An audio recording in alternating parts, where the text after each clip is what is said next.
All right. Good morning, everyone. Thank you so much for joining Prevention Ed Mind the Gaps webinar. My name is Katie Greeley. I use she, her pronouns. I am the founder of Prevention Ed. Today, I am joined by my team, my wonderful team, who will be introducing themselves at their section. We have so much to cover today. So we are going to jump right into it. If you joined later on because something came up, this recording will be made available to everybody and sent to everybody after the presentation, along with the PDF of the slides that will have all of our resources that we discuss hyperlinked in that document. So again, my name is Katie Greeley. I'm the founder of Prevention Ed. Prevention Ed, for those of you who might not be familiar with our services, we are a global substance use prevention organization. We work with schools all over the world. The team members that you see right now on the screen are based in the United States. And so this is our US team, but they travel all over the world as well. So what are we here to discuss? I like to start every session that we work with, especially our adult work, with the very thing we are hoping to prevent, and that is the disease of addiction. And so, Prevention Ed, we use the World Health Organization's definition of addiction, which is an individual's repetitive, compulsive use of a substance or behavior despite negative consequences. And the majority of our work, as long as Prevention Ed has existed, has focused on those substance part, the alcohol and other drug part. That is our bread and butter of what we do. But today, GAPS, it stands for gambling, gaming, alcohol and other drugs, porn, and social media. That's the behavior part of this definition that we're going to be focusing on. Because one of those behaviors especially has been requested pretty much in every classroom we've worked in the past year and a half. So the common denominator between the gaps is the reward center and the chemical dopamine, right? And so we were partially influenced, or I was partially influenced to start this webinar based off the book Dopamine Nation by Dr. Anna Lembke, who's the head of Stanford's Department of Addiction. And, I just like to lay the ground for what this is going to look like, what all of these things have in common. And that is, dopamine. And the other part of this is that we work in schools with adolescents whose brains are still developing, right? And so in much of our work, we discuss how the teenage brain is way more vulnerable to dopamine increasing behaviors. They are much more dopamine seeking, pleasure seeking, because their brain isn't fully developed. And so dopamine is the universal currency for measuring the addictive potential for any experience. And so helping us as educators or people that work with young people understand these behaviors and substances and how they influence that area of the brain is super important to be able to prevent the behaviors, spot the behaviors, and intervene early on the behaviors. So I'm going to take us all back to Psych 101, maybe AP Psych, right? I'm a social worker by training, so this was my jam when I was in college and my getting my master's. So most of you have heard of Pavlov, right? Or something being Pavlovian, right? So a very well-known experiment, right? And I love this slide a lot because I get to show a picture of my dog, Piggy. So this is Piggy, my dog. And Pavlov, what Pavlov did, right, was Pavlov would ring the bell. A lot of us have heard this before, right? And every time Pavlov rang that bell, it would give his dog a treat, right? And so when we talk about alcohol and other drugs, they're going to fall under the category of what we know as a predictable reward, right? Pavlov rang that bell, gave that dog a treat hundreds and hundreds of times, and it was conditioned to know that when I hear that bell, I'm going to get the treat, the dog will start drooling, right? So its brain said, I know that this reward is coming. And so when we think about alcohol or other drugs, then anticipation could be that craving, right? Every time I drink, every time I smoke weed, every time I use a substance, I experience a version of that high. The other lesser known psych experiments, right, that is in many psych books all over the world, would be the Skinner pigeon experiment. And basically, again, this scientist named Skinner, um, he put a bunch of pigeons in a box, and there was a little lever. Um, and sometimes when the pigeons pressed that lever, there would be a reward, a little pellet. Other times there wouldn't. So the reward was not guaranteed. And actually, when you look at the notes on this experiment, Skinner would mark down that sometimes the pigeons got superstitious, right? They would, turn around 3 times and press the lever, and if that worked, they would try doing that again. But what it boils down to, what we're trying to get across here is, right, when it comes to certain behaviors like gambling, you don't get the reward every time. What I mean by that is you don't win every time, but you are rewarded in your brain's reward area, right? And so the dopamine occurs in that anticipation, the placing the bet when it comes to social media, the scrolling for the content or anticipating a lot of likes when it comes to pornography, the finding the content, scrolling for the content that you might be really excited to see, not the actual content itself. It's that anticipation, right? And so these are how we would classify or separate, rather, or both, the gaps. So alcohol or the drugs, a predictable reward. The reward is guaranteed, and variable reward, it is not guaranteed. But people don't so much get addicted to the reward, they get addicted to that behavior, that anticipation of experiencing that reward. And again, when it comes to the teenage brain, we know teenagers are incredibly vulnerable. So we'll be revisiting this throughout the GAPS webinar. Look for that little anticipation reward chart below every slide. This is something that I would like you all to take a moment, take your phones, scan that QR code. If you are on this webinar live, please scan that QR code. We want you to answer for us what you anticipate or what you think was the most requested or asked about topic this year in our classes. So go ahead, scan the QR code. That should take you to slido.com where you can vote.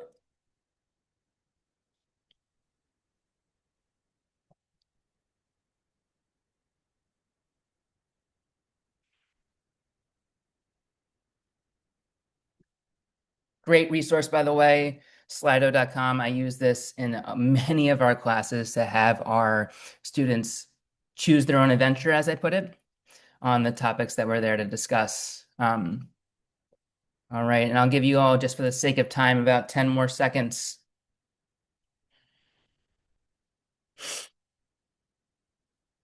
All right, we have 26. All right, it looks like we'll just have to settle for 29 of the 51 who have joined us today. All right, so gambling at the top, social media as a number 2, nicotine, pornography, and then alcohol. All right, so the reveal. Sports betting and gambling has been one of the most requested, sorry, not one of the most requested topic in our classes across the world, not just the United States.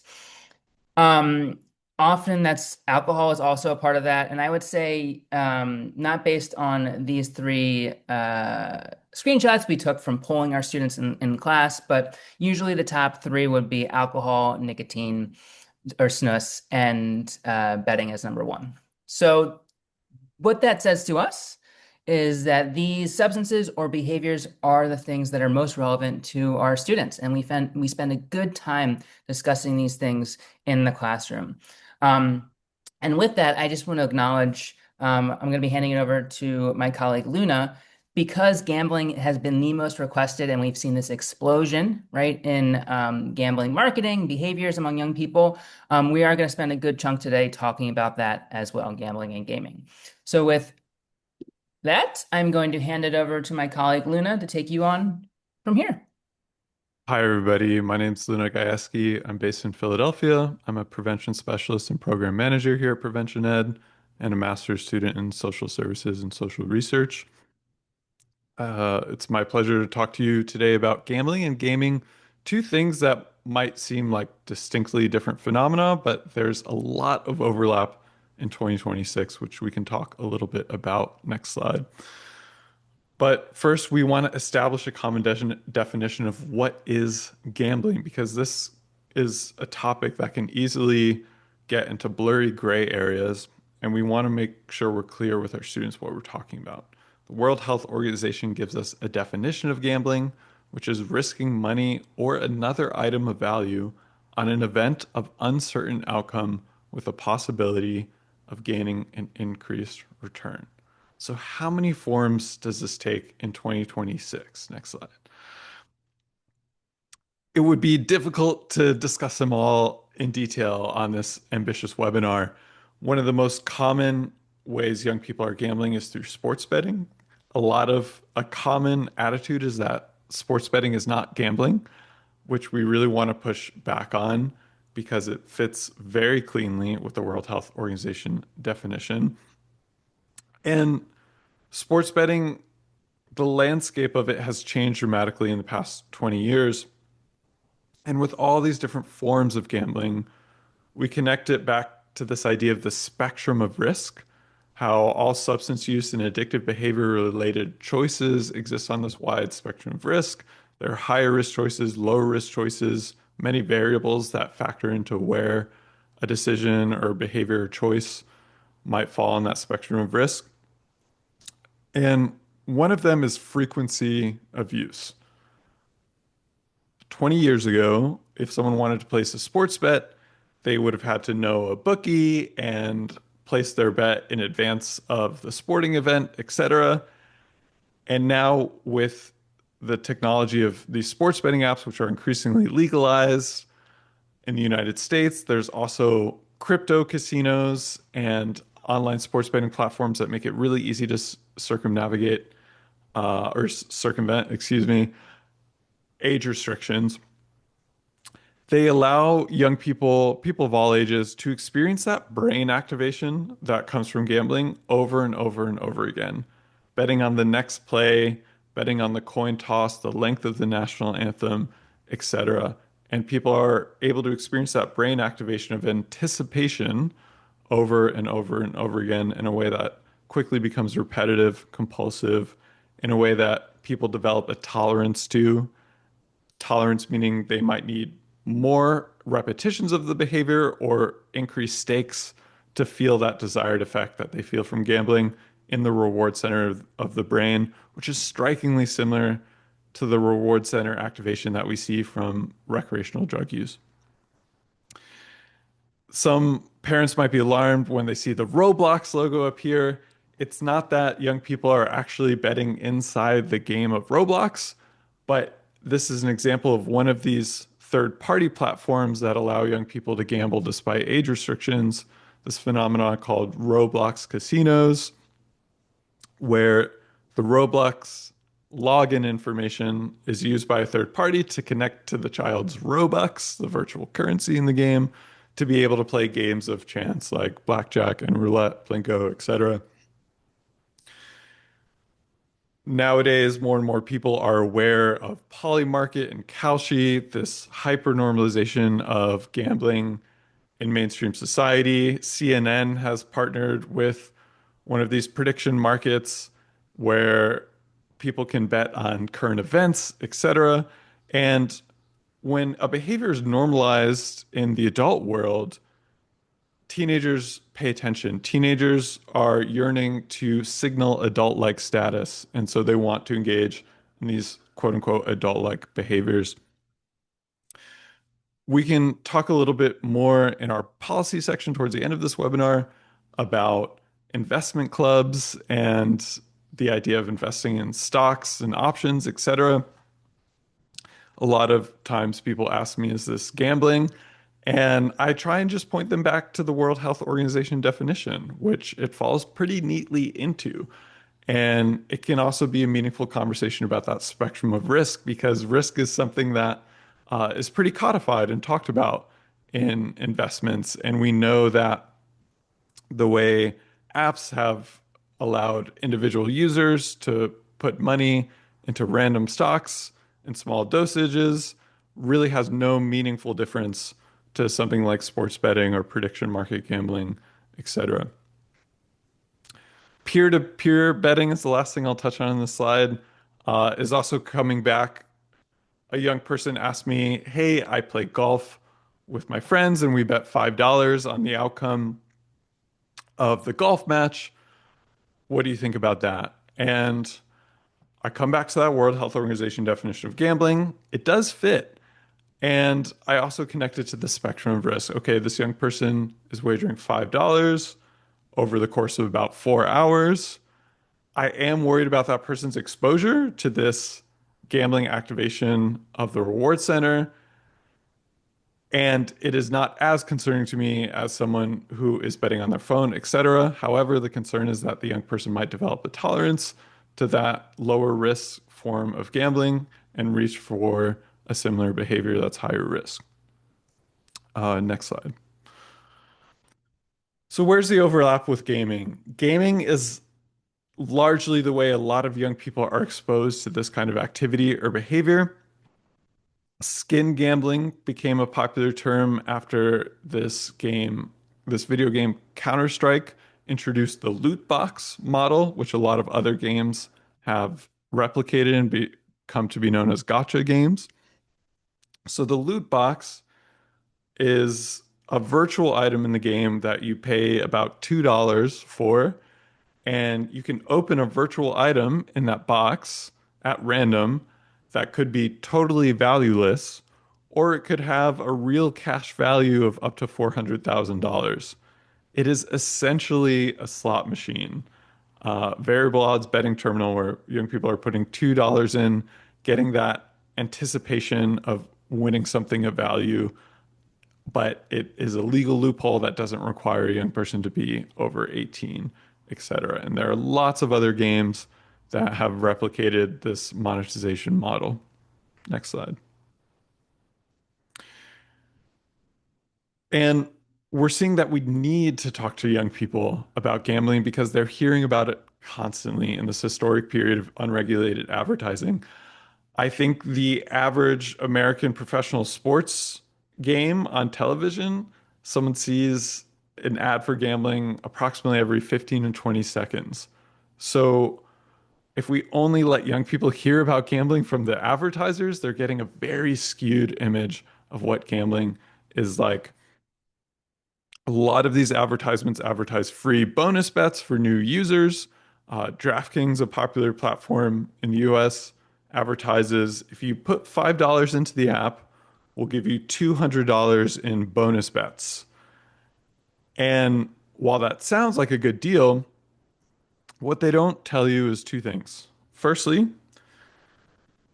the sports betting app does not care if the individual wins every bet they place for those $200 because actually a big win early is a risk factor for developing a gambling addiction. Someone who experiences initial good luck is more likely to try and recreate that good luck and keep chasing that feeling they got from that first win. And secondly, they also make users spread those bonus bets out. So it's not that they can put $200 on one game, they have to split it into eight different $25 bets. And the reason the companies are doing this is because they want you to experience that reward activation at least 8 times before you leave the app, because they've done the complex math. They've looked at all their user data and said, oh, if we get someone to do this 8 times, they're more likely to make it a habit and become a long-time user and give us their money over a longer period of time. Next slide. There's also a ton of influencer and celebrity endorsements happening in the online gambling industry right now. This influencer named Togi, who is a household name among adolescent boys in the US, unfortunately, in my opinion, uh, is known for promoting gambling and other quote unquote degenerate behaviors, which is a label that they own and claim. Togi is also very pro performance enhancing drugs and encouraging young people to engage in testosterone therapy, etc. And I think it's important for us to understand that part of the appeal here is the bodily autonomy. Young people are so often told what to do, and these degenerate or taboo behaviors become a way for young people to signal, I make my own choices, etc., showing off that adult-like status and respect that they might earn from peers for engaging in these high-risk behaviors. Something manipulative is that a lot of these influencers get really big promotional deals from these online casinos. So they live stream themselves gambling, taking someone along for the ride of what gambling might feel like, but it's a very deceptive representation because that influencer is getting paid by the casino for the promotion. They're getting money from the casino to bet with, so there are no personal financial loss, and they're getting money from the views. So it's really a piece of deceptive theatrics. As well as here we see LeBron James's quote unquote picks. Who knows if LeBron James even predicted these five different American football games, but he signed a deal where they were allowed to use his face to promote this sports bet that has a very low likelihood of paying out. It's stringing five unpredictable outcomes together into a single bet, but a person will see LeBron's face and think, oh, LeBron knows sports. If he made these predictions, it must be likely. I'll make that bet, etc. Next slide. And connecting the last slide to this one of the most effective prevention strategies in working with adolescents specifically is talking about how these big corporations are trying to manipulate them. It really helps connect with that developmentally appropriate need for autonomy and agency. And we saw some evidence of this in the Truth campaign, the anti-tobacco campaign that was a historic success in the field of public health. And it really outlined how these companies were trying to manipulate and take advantage of young people. And sports betting apps are able to do this to an unfathomable degree. They're collecting countless pieces of user data about when the user logs in, what teams they follow, when they might be more susceptible to being offered an incentive to come back to the app. They have tags for users that they can tell are out of control of the habit, and they have tags for users that seem like they're drifting away from the habit and need more incentive to be brought back into the app, etc. Next slide. Some of the things I mentioned before and something unique is that unlike a casino, for example, or an older generation's form of gambling, these apps have a direct line to the user at all times. And this is one of the major challenges we see for people with gambling disorders or addictions to gambling entering recovery is when they get out of treatment, they have to develop this new relationship to this device that's in their pocket all the time. It's relatively straightforward often for someone overcoming an alcohol addiction per se to avoid parties, to avoid bars, etc., places where alcohol is served. But in today's day and age, for the recovering problem gambler, it can be very difficult to stay out of environments where that behavior happens because it could happen anywhere with our smartphones. Next slide. One of my favorite questions I got from a student about gambling was, hey, if you have a gambling addiction, but you only ever win, is it still an addiction? And the classroom laughed, and, it's funny because that's, statistically impossible that someone is always winning from gambling. And I initially was a little annoyed because I was like, oh, this is an unserious question. But it actually was such a great teaching moment because it allowed me to respond with a question. Okay, what other negative consequences of a gambling addiction exist besides the financial ones? The financial ones can actually be somewhat negligible when we compare it to the serious psychological and social impacts of some of these other consequences. Loss of control over the behavior, the compulsivity, not being in charge of what you do with your time and attention is a terrible feeling that a lot of young people can empathize with and relate to. This mental preoccupation, inability to focus on other aspects of life, jeopardizing relationships, etc., lying about the behavior to friends and families, all serious negative consequences that deserve time and attention. We also touch on the unique relationship to suicidality between gambling disorders and suicidal ideation, which is more highly correlated with each other than a substance use disorder and suicidal ideation. There are a couple of theories behind that. One of them is the severe financial consequences that people feel trapped in. Another can be the idea that gambling addictions can be the quote unquote silent addiction, that because the behavior is very concealable, someone could just be doing it on their phone in the bathroom. They're not showing any physical signs of taking a particular drug. You know, they don't smell like cannabis, or you don't smell alcohol on their breath. People's use of this behavior and their addictions can progress to a really severe place before people in their life start noticing. So it's really important to preemptively start this conversation about gambling and what it means for our health and our brains, etc. I'm going to pass it to my colleague to talk about alcohol, nicotine, and cannabis. Thanks, Luna. And hi, everyone. My name is Stacy Wisniewski. I use she, her pronouns. I'm a senior prevention specialist and program manager at Prevention Ed. I've been working in the field of public health for 10 years now and have talked about alcohol, nicotine, and cannabis every single presentation I've ever done because these are classics for a reason. If you flip to the next slide, please, Katie. Alcohol, if we look at the statistics around it, specifically in the US, we have seen this trend for the last 20 years or so of decreasing alcohol use. However, still tends to be the substance that most young people, if they choose to use, they're going to go towards that substance. And the reason I point this out is we always want to think about why. What puts someone at risk to use these things? Alcohol and nicotine and cannabis tend to be the top most advertised substances. They also tend to be the most normalized. They are part of a lot of different cultures that we see around the world. And I've worked in many different countries with many different drinking ages. And I consistently hear from adults and from students alike, well, it's just part of the culture to drink. And that always begs the question for me. I like to ask back, well, what is culture?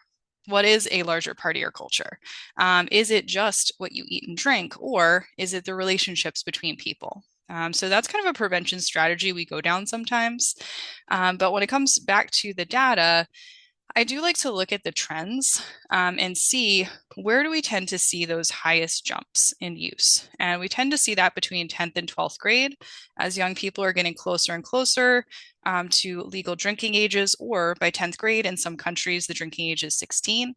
And so, as Luna referenced with gambling and sports betting, alcohol use is seen as an adult thing to do. And students do like to use this substance to feel some type of control, some sense of, I am an adult now, it is my right to be doing this thing. However, their brain is still developing. They are still susceptible to that anticipation and reward response that Katie spoke about earlier today. Alcohol and nicotine and cannabis are those consistent rewards. So if a young person is sitting in a classroom right now thinking about that party that's happening on Friday night, they're releasing that feel good chemical dopamine. They're thinking about that. And when they get that reward, they get that mass increase of dopamine. And young people are far more susceptible to these releases of dopamine than we are. I always like to joke with students that they are having more fun than adults are because they are more easily stimulated by dopamine releases. And we can see that when we look at this whole idea of like fangirling. Students are going hard for their favorite celebrities. They're going hard for their favorite influencers. And those influencers also are using their influence to advertise different products. So next slide, please. What we have seen over the years is, as Luna referenced, and as Hope will also speak about, the marketing hasn't necessarily changed how we market these things. It's just kind of made subtle changes.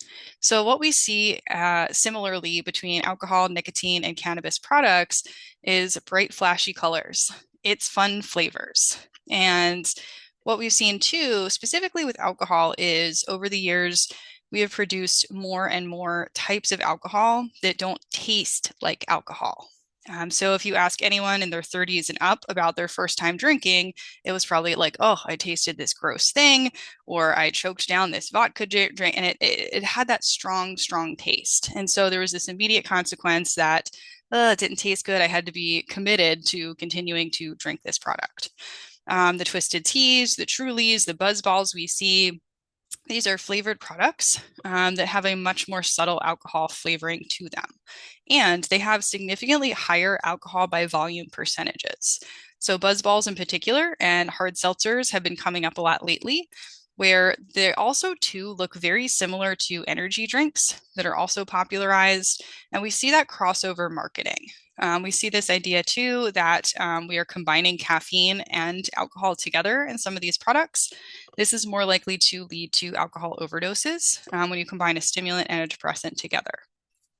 These products, again, advertised as very big, very flashy, as a social activity to be done together. And next slide, please. When I talk to young people about what are some of the potential damages of alcohol use, one thing that always comes up for me is, well, I'd be worried about a friend only if they were drinking alone. And we always want to bring it back to what are the actual consequences of drinking as a group, drinking in that social setting, before someone gets to drinking alone. And I always like to point out too, drinking alone is also when someone is pre-gaming. Pre-gaming is a term that came around by the time I was a teenager, where I have to take a couple shots of alcohol before I go into a social setting. And I get a lot of pushback from students with that one too, because they're saying, well, I'm drinking alcohol and then I'm socializing. So there's that social aspect there. It's not a problem.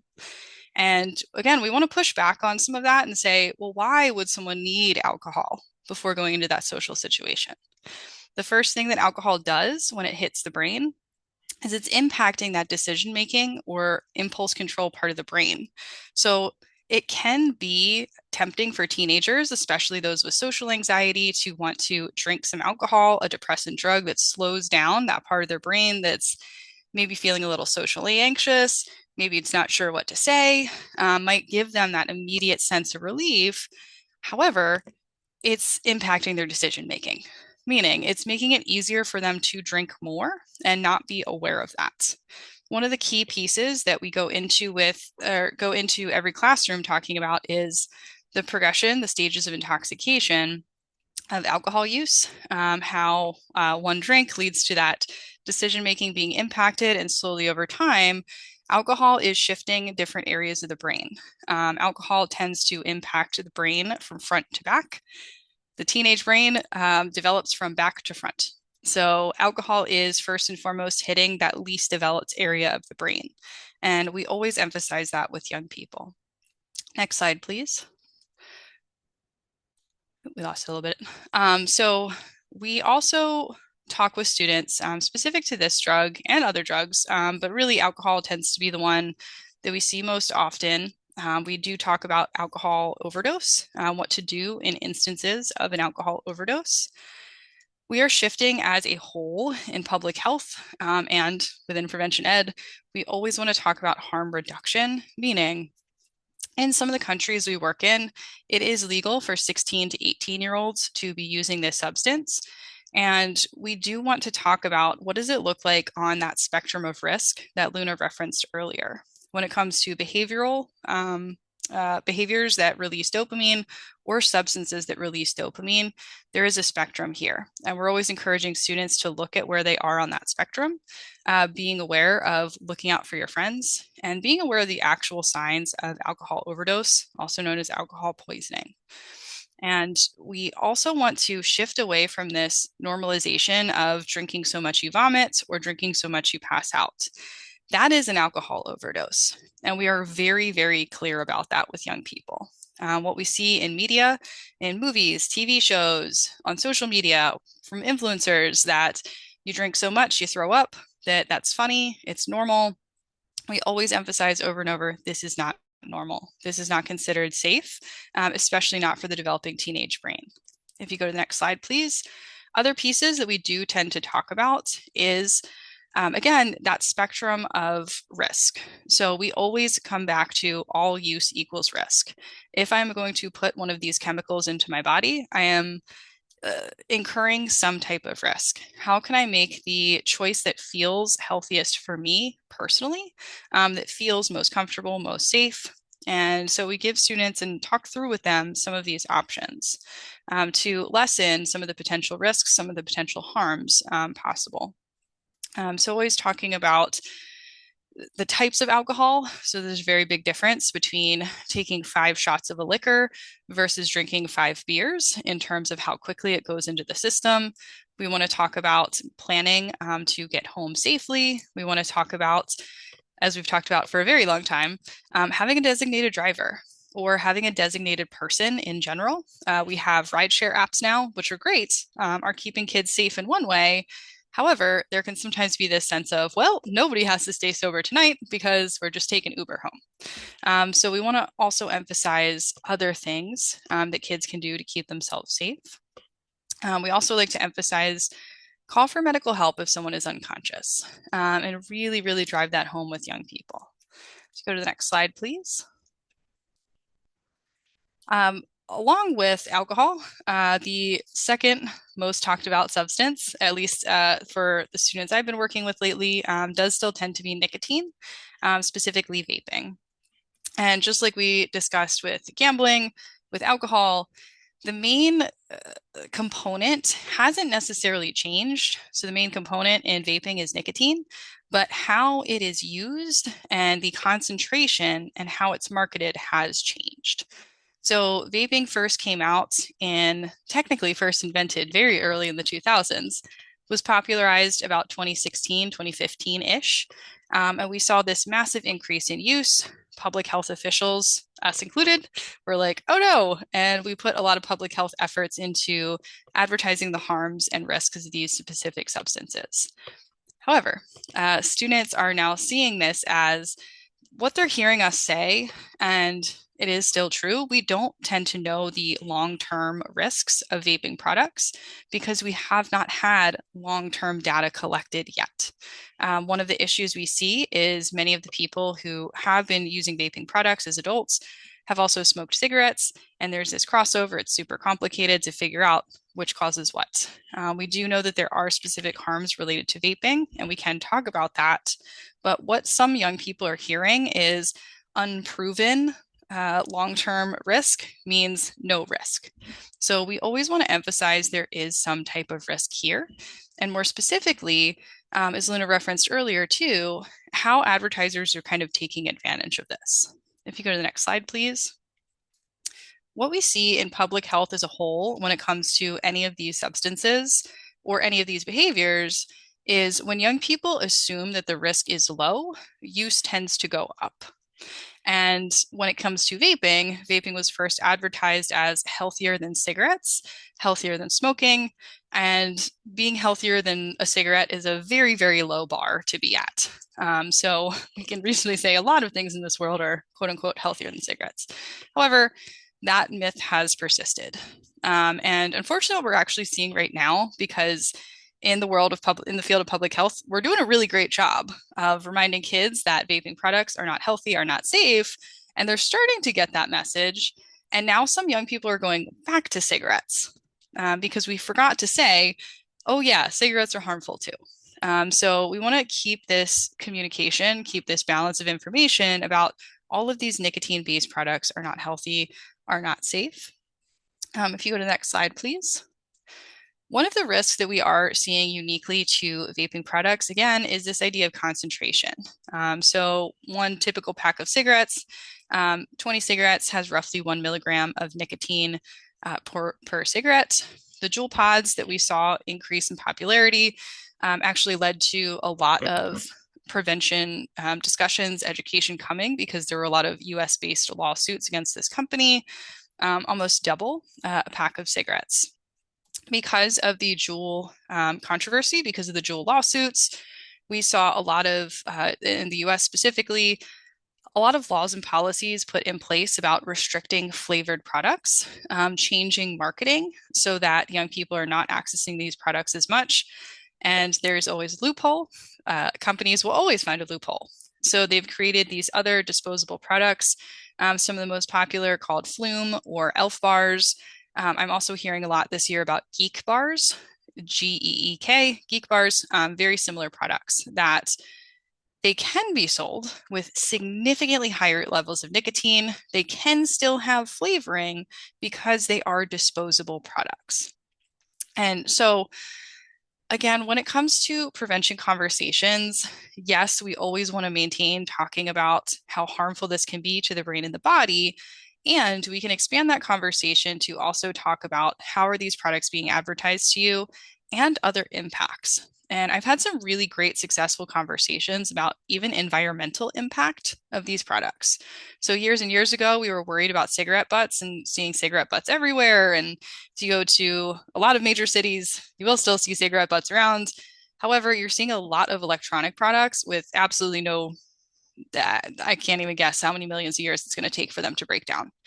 So I've had interesting conversations with young people about that as well, in addition to the physical harms of these products.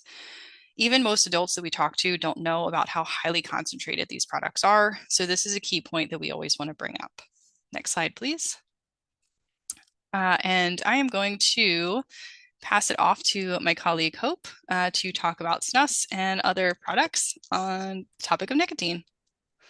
Hi, everyone. My name is Hope Wild. I am a social worker. I am a senior prevention specialist, as well as the program development manager at Prevention Ed. So we're going to transition to another nicotine product.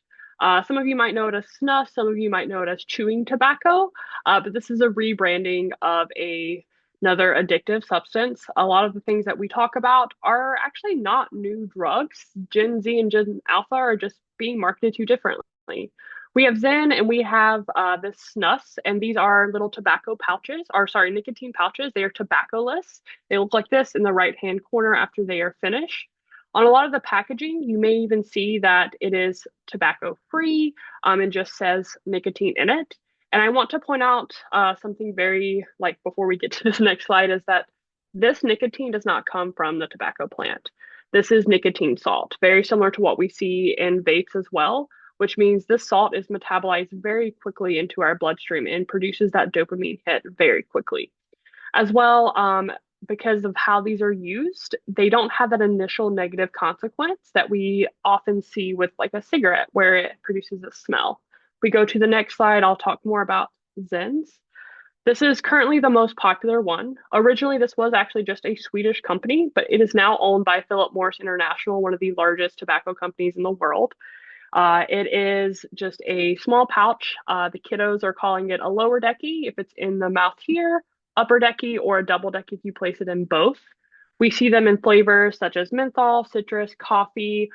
And these little pouches do produce spit. That is a very common question I get from young people. They usually will also sometimes say the milligram of nicotine in them. Zens come in either 3 milligrams, equivalent to about 3 cigarettes, or 6 milligrams, which is equivalent to 6. However, recently we have seen these little dots appear on most of the packaging of these. When I talk to students about this, the idea of like you don't know how much nicotine you are putting into your body is also causing a higher risk. Kind of going back to stuff that we teach young people from a young age of we need to know what we're putting into our body at all times. On the next slide, we also are starting to see this popular like shift into these high potency pouches. Again, looking at chewing tobacco, I refer to Zens or vapes as a newer trend of nicotine delivery systems. So vapes are to cigarettes, Zens and these nicotine pouches are to chewing tobacco for younger generations. On the right hand, you can see the coffee flavored Zen, which is 6 milligrams. On the bottom left is Velo. This is becoming another very top selling brand that we're seeing in multiple countries. That one is just, again, the strength is at maximum. On the top right, we have Mad Fatality 2.0. Oftentimes I have students say that that looks like a Monster energy drink. It's 120 milligrams per pouch, which is the equivalent of about 6 packs of cigarettes in one pouch. Again, getting students to see that this is not what the original design of these were, which was actually to help people stop tobacco products. But we have seen that this is after the Philip Morris International acquired these, we started seeing these offshoots of really high potency pouches. And again, to just reiterate what we've been saying about these techniques that we're seeing with marketing, on the next slide is kind of just a huge collaboration of different brands that we're seeing, the flavors that we're seeing in Zins, but we're also seeing in vapes. There's even at the bottom right, you see a vape with a screen on it. There is currently a Geek Bar that is, if I have millennials in here that have Tamagotchis essentially on them, where you have to vape enough to keep a bunny alive. You can attach some of these to your phone itself. They are trying so hard and pulling out all of the stops, really trying to get young people engaged with these. With Zins in particular, we also see how these are even impacting different generations and how they're marketed to. For Zins, for some older generations, they're also being seen as appetite suppressants or also as like enhancements for stamina if you're going to the gym. When I have young people ask about an influencer that is using Zins before they go to the gym, we talk about, well, it is a stimulant, so it is increasing your heart rate. So it does give you that false like energy loop. However, we don't necessarily want to be increasing our heart rate on top of increasing our heart rate. Another popular drug that we have that we talk about with students on the next slide is cannabis. Can go by a lot of different names depending on how old you are, where you grew up. We use cannabis because that is the botanical name. You may have heard it as weed, za, as the kids say, marijuana. There are a lot of different terminologies for this. When we talk about this, we are particularly talking about the THC in this. This is the cannabinoid that has a psychoactive effect that produces that high inside of a person. Very similar to what we see with alcohol, we do see it gradually rise as people are getting older. That has to do also with legalization age and consumption age, depending on where you are at. And again, that anticipation in the bottom right, you see that anticipation of actually using gets that dopamine hit just like using would also produce that reward.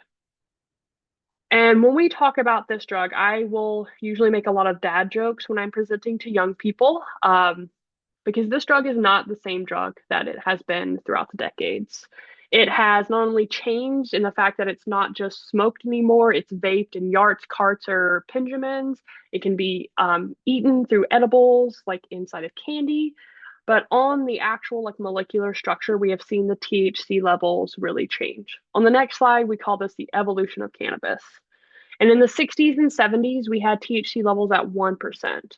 In the 80s and 90s, we saw a law be put into place to actually modify this because it was legalized to farm it. It goes to 3 to 5%. The average today is around 23 to 26% with the highest potency in just the flower at 38%. Now, to eat that, you can't just eat this flower, it has to be heat activated, so it has to be smoked. We are seeing more of a trend of either eating this or vaping this substance. And that is going to be delivered through a concentrate, which is around 99% THC. This is not the same drug that it used to be 5, 10, 20 years ago. It has significantly changed through time. And the modern drug landscape is very different. On the next slide, we look at students are choosing not to use substance. A lot of students are not choosing to use substances. We are seeing a decline in young people's use of this. But those who are exposed to a lot of like higher risk because of how potent substances have become throughout time. So higher levels of THC we have seen an increased diagnosis in those with a cannabis use disorder. We saw a study from the Lancet Psychiatry in 2023 linking high potency THC to addiction for the first time ever. We are seeing extreme levels, high levels of nicotine in products from vapes to now we have these potency pouches, the nicotine pouches. We also do have to often talk about fentanyl, specifically in the US. When I go into a school, I often will get, oh, are you going to talk about heroin? Are you going to talk about fentanyl? Statistically speaking, young people are way less likely to encounter this substance. If they are going to encounter it, I always just like to remind people that if a young person is going to encounter fentanyl, it is typically through a counterfeit pill, usually Adderall or through a Xanax that is bought off of TikTok Shop or Snapchat. We have a whole other like slide set that we don't have time for in this show or in this webinar to talk about fentanyl. And on the right, we just talk about comparing how strong THC has gotten in regards to like taking a shot of alcohol. And I'm going to pass it back to Katie to go into our next.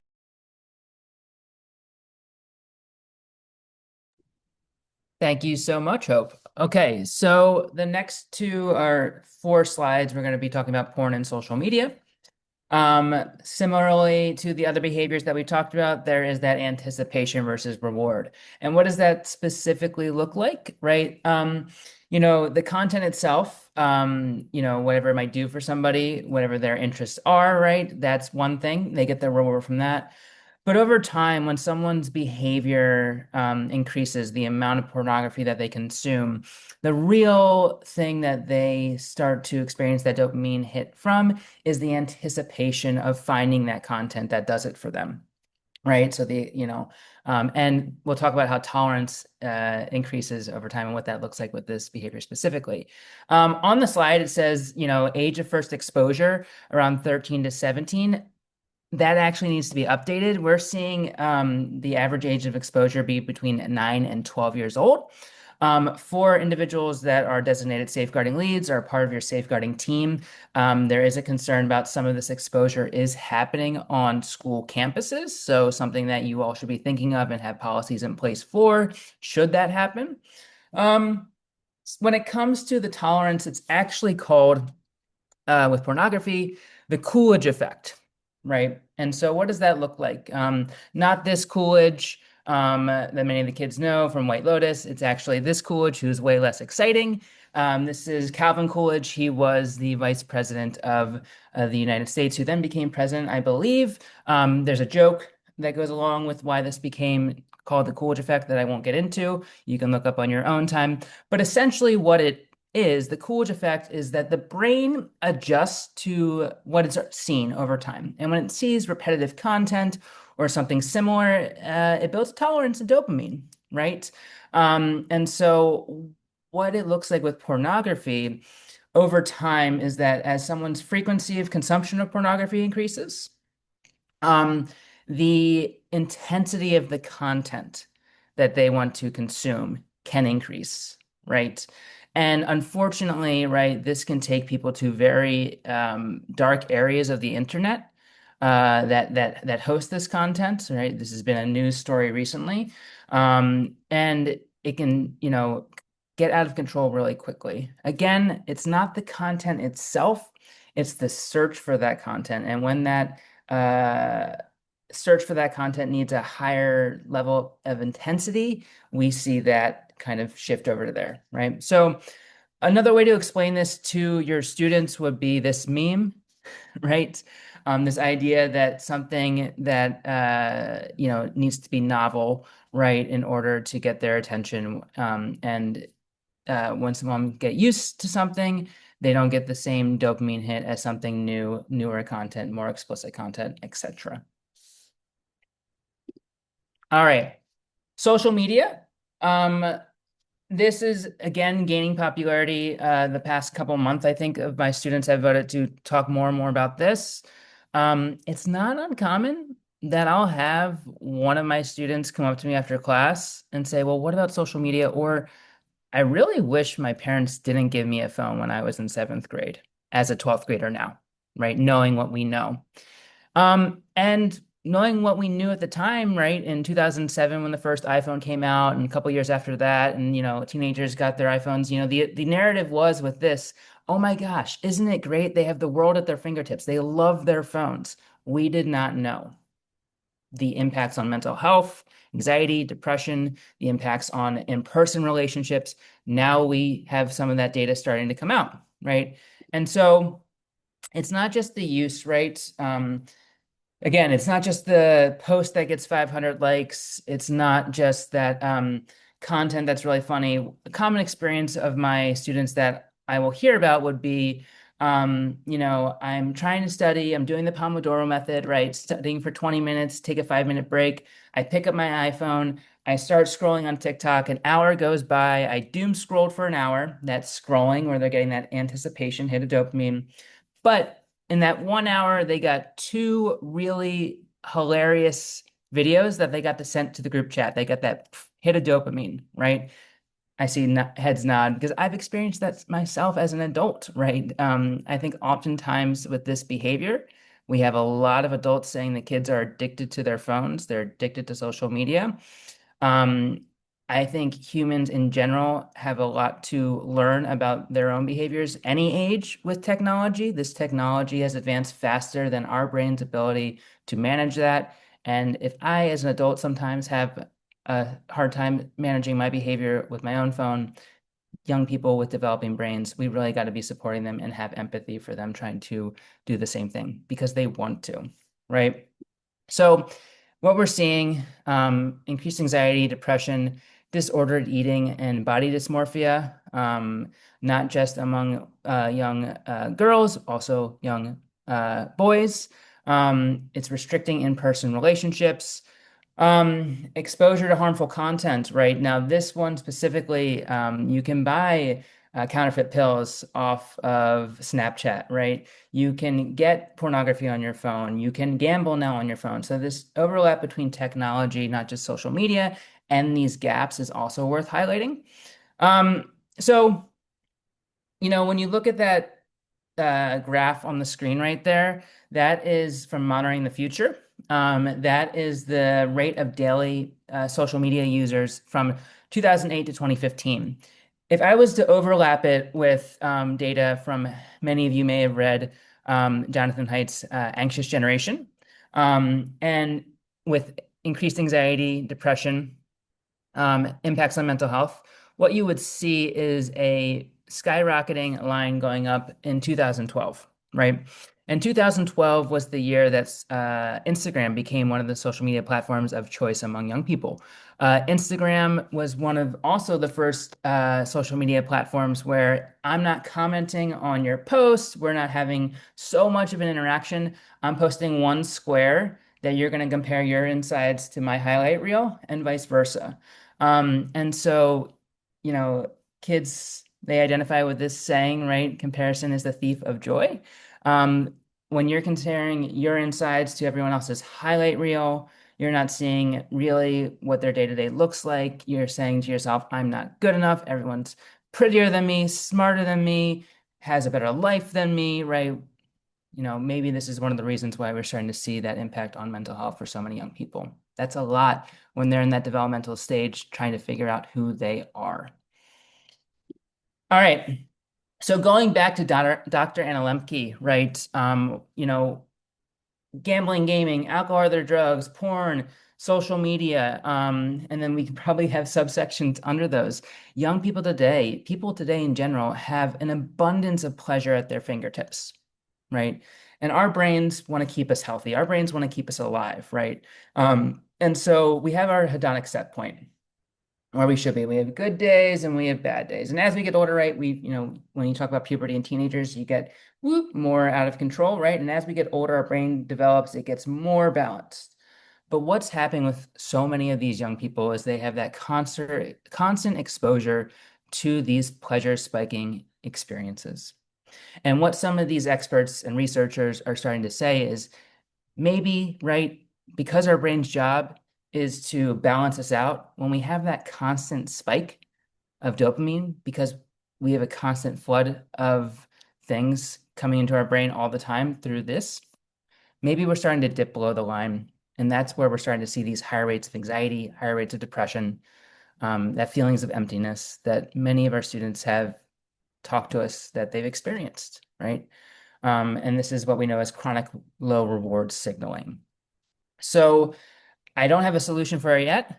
I think that, we really believe at Prevention Ed, an ounce of prevention is worth a pound of cure, right? Helping young people understand how they're being manipulated, not just with gambling, but also on social media platforms that Silicon Valley has invested billions of dollars into research of identifying what's going to release the most dopamine in their brain. And the things that they're most vulnerable at in their developmental state, right? Of insecurity, of feeling like they don't belong. If they can trigger those things, if they can poke at those things, they are going to have them more engaged and more of a customer where they can harvest their data or have them participate in gambling or fill in the blank when it comes to any of these gaps. All right. So this is just a chart. You guys will receive this PDF. I'm not going to read this to all of you, but this is, again, focusing on the impact of the developing brain and these behaviors. Feel free to take a look when you get the PDF later on. What I'm going to do now is hand it back over to Luna to talk about how do we mind these gaps, right? What do we do to support young people and thinking through that? Such an excellent question. And top of mind when we talk about bridging this gap is identifying what barriers exist. Next slide. Understanding why students don't ask for help. Once upon a time, my colleague Hope and I were being interviewed by a student journalist. And the student journalist for the school newspaper asked, "What do you think is Prevention Ed's most important takeaway, the one thing you want students to walk away from this with?" And I said, "Addiction is way easier to prevent than it is to treat." That was just sort of my canned response. It's a core tenet of our message. But Hope really blew me out of the water with their response. I was really impressed. Hope said that this is an okay subject to talk about.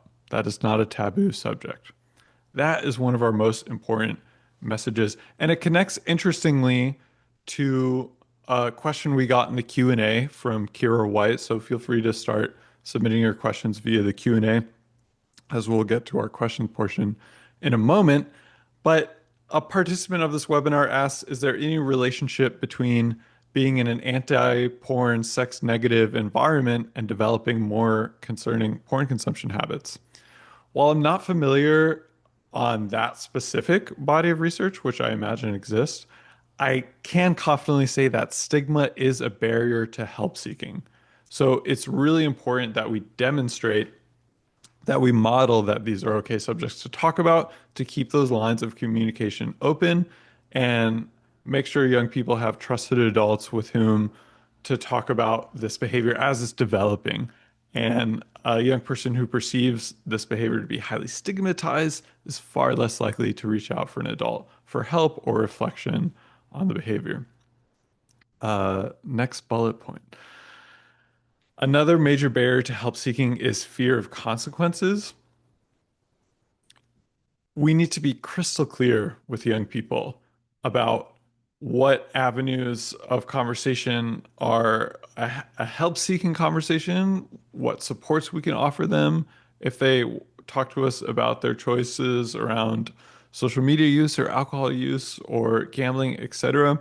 We really want to make it clear to young people that there's a warm line available to support that person in getting the help that they want and need. If it's a purely punitive approach, that's going to be a major barrier to help seeking. And thirdly,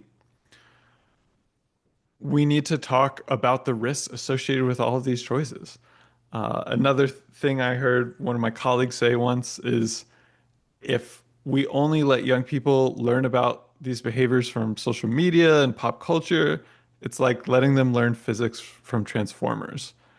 And they're getting a lot of exposure about these activities from pop culture, etc. And it's really our responsibility to highlight the risks, introduce that grounded perspective into the conversation.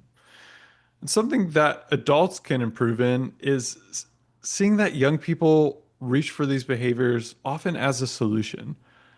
If we take the attitude that young people have underdeveloped brains and they're making foolish choices and they can't weigh risk versus reward properly, and that's why they're making all these risky choices, we instantly lose credibility with the young people with whom we're talking. We need to respect young people as capable and creative who are making choices to meet needs that are immediate to them in the moment. Next slide. We know that young people reach for these kinds of behaviors as a form of self-medication often. Being a young person is incredibly difficult, and that's especially true in today's day and age. So we need to recognize that alcohol, other drug use, gambling, social media, porn can be a way to soothe the negative symptoms of something else going on, whether that is a medical or mental health condition or just the normal vicissitudes of the teenage experience.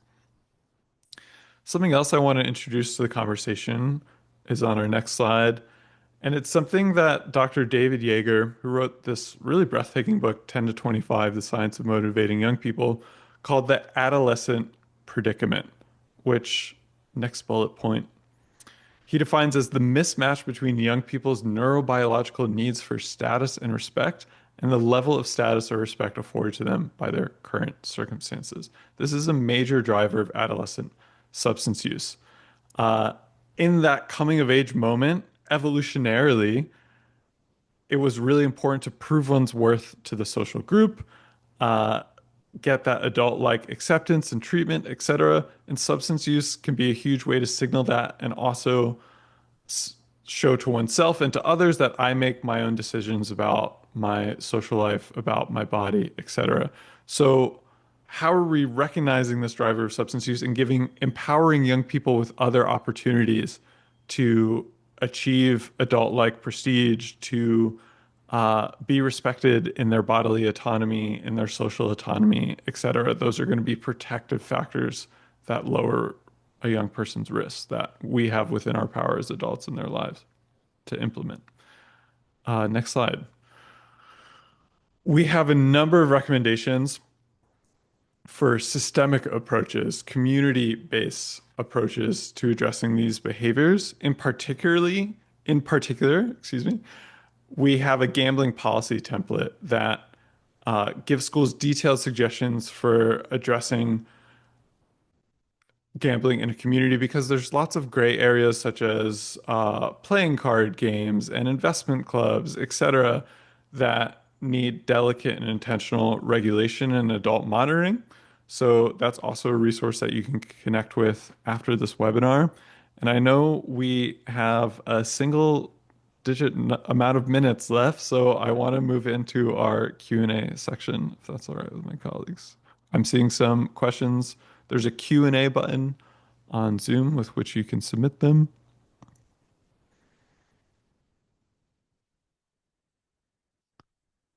Let's see.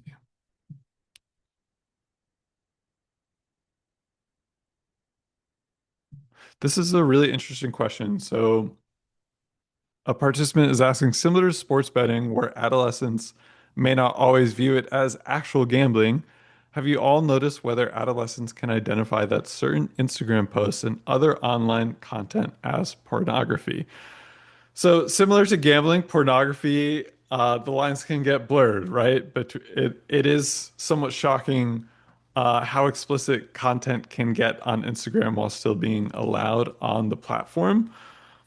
And I think it's a really important and difficult connection for us to make. I think Instagram also gets gray area with in terms of is it gambling? There's another connection to be made there in that while you might not be risking anything of monetary value per se on an unpredictable outcome with the potential of increased gain, we can very easily make a case for how Instagram falls into that if the something of value being wagered is time and attention. So we're by scrolling, not knowing what the next post is, we're wagering our time and attention with the chance of an increased dopamine spike from an explicit post or a funny video, etc. So I think it's really skillful to fold explicit content on Instagram into the fold of how profit-seeking corporations are manipulating our brain's reward center to keep us engaged and addicted to particular behaviors. Really thoughtful question. Appreciate it. I don't know if any of my colleagues want to take a shot as well. No, Luna, that was great for that question. I want to answer John's question about the survey data from that we showed around alcohol, cannabis, and nicotine. That was from the regional data, right? Specifically, the international regional data was from our student substance use and peer perception survey. That's a survey we provide for schools that measures actual student use and compares it to their perceptions of their peers' use. It was around 12,000 different total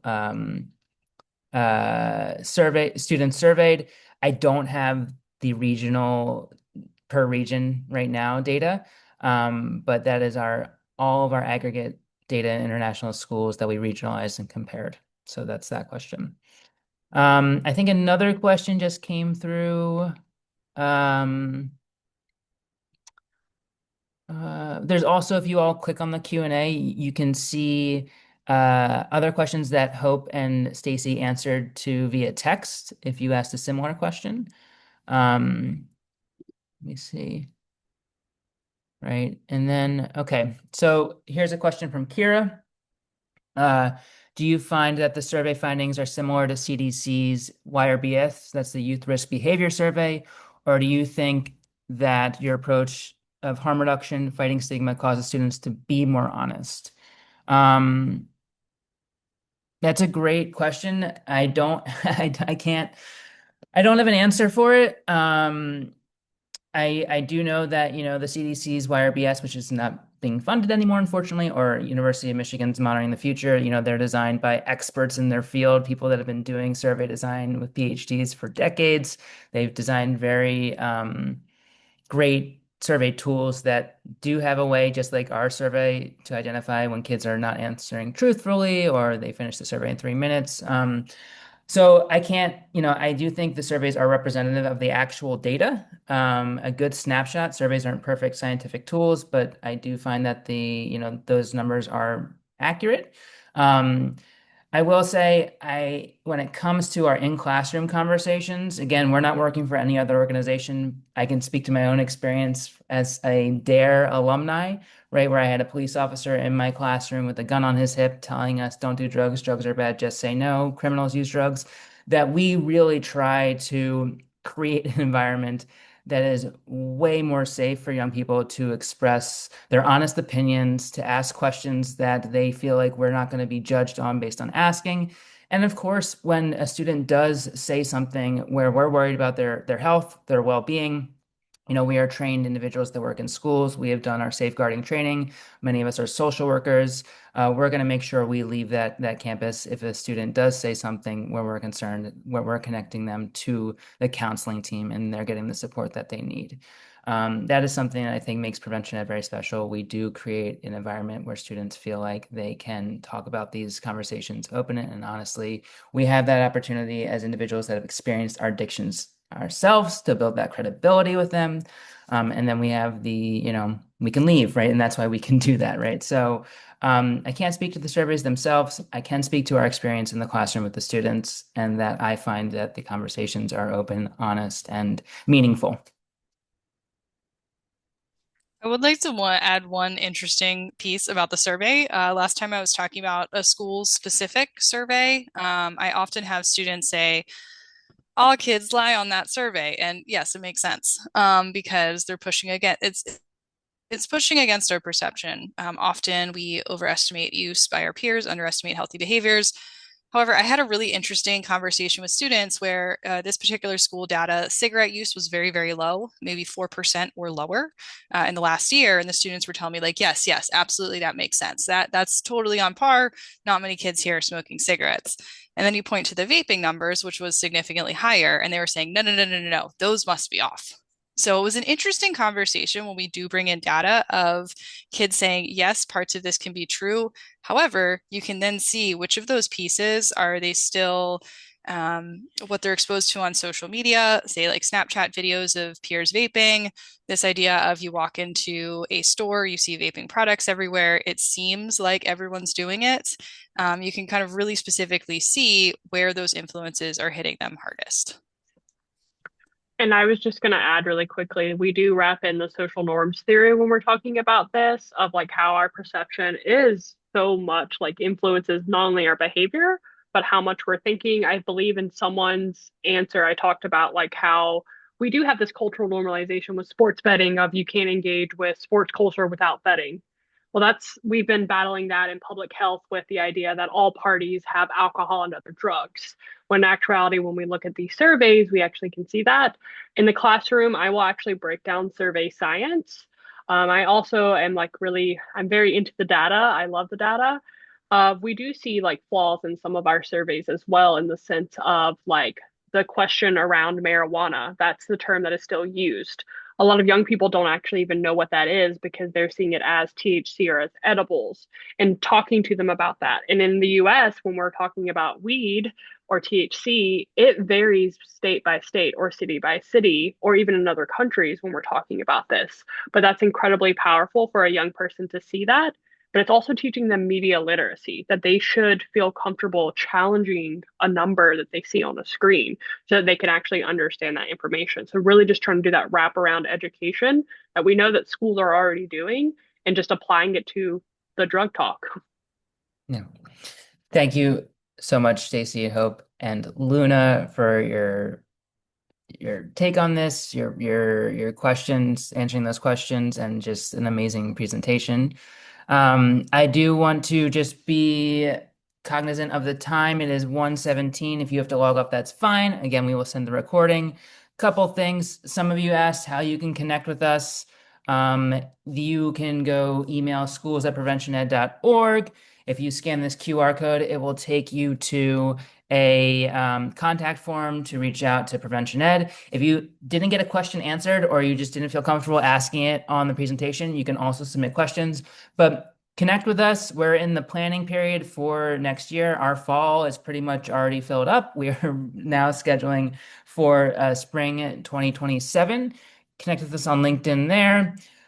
Here again are some hyperlinked resources for each of the gaps that you can click on and look into if you are searching for resources. These are resources that we recommend. Additionally, we have our blog, right? We have our GAPS blog we put out earlier this year. A popular blog that we just put out earlier this month was the investment clubs. If you have an investment club on your campus, you should read this blog. It is really important for the well-being of our students that we are tuned in, and there's adult oversight in that club. Additionally, here's some more resources that we associate with our alcohol or the drug work in general. Yeah, and so I want to thank everybody so much. I hope you have a wonderful week, and thank you for spending your time with us at Prevention Ed.